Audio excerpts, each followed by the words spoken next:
Salam sejahtera seluruh warga Malaysia. Berita hari ini dipetik daripada Astro Awani. Ini senarai anggota Kabinet Ismail Sabri Yaakob.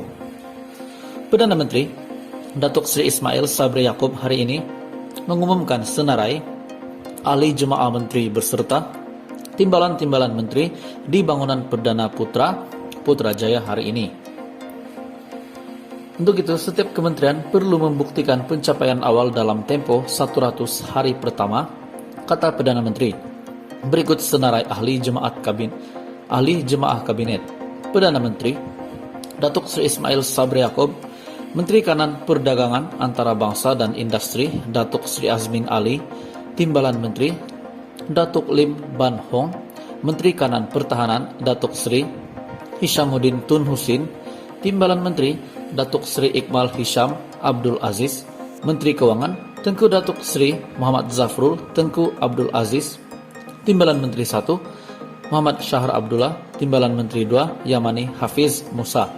Manakala Menteri Kanan Kerja Raya Datuk Seri Fadila Yusof, Timbalan Menteri Datuk Arte Jospe Kurup, Menteri Kanan Pendidikan Senator Dr. Radzi Jidin, Timbalan Menteri 1 Datuk Dr. Ma Hang Sun, Timbalan Menteri 2 Datuk Muhammad Alamin, Menteri di Jabatan Perdana Menteri Tugas-Tugas Khas Datuk Seri Abdul Latif Ahmad, Timbalan Menteri Datuk Masra Muhammad Yazid, Menteri di Jabatan Perdana Menteri Parlimen dan Undang-Undang Datuk Seri Wan Junaidi Tuanku Jafar, Timbalan Menteri Datuk Mas Ermiati Samsudin, Menteri di Jabatan Perdana Menteri Hal Ehwal Agama Senator Idris Ahmad, Timbalan Menteri Datuk Ahmad Marzuk Syari, Menteri di Jabatan Perdana Menteri Hal Ehwal Sabah Sarawak Datuk Seri Maximus Jonity Ongkili, Timbalan Menteri Datuk Hajar Hanifah Taib, Menteri Pengangkutan Datuk Seri Dr. Wi Kasyong, Menteri Alam Sekitar dan Air Datuk Seri Tuan Ibrahim Tuanman,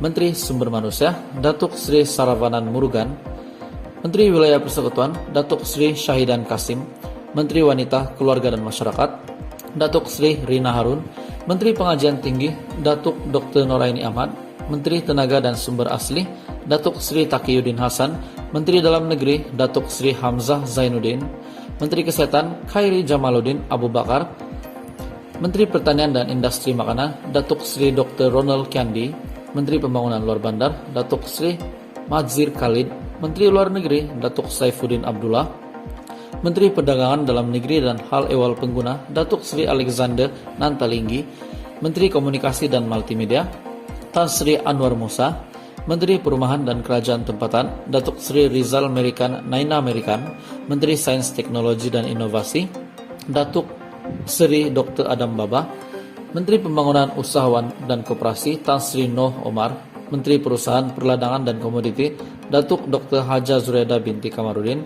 Menteri Pelancongan Kesenian dan Kebudayaan Datuk Seri Haja Nancy Syukri, Menteri Perpaduan Negara dan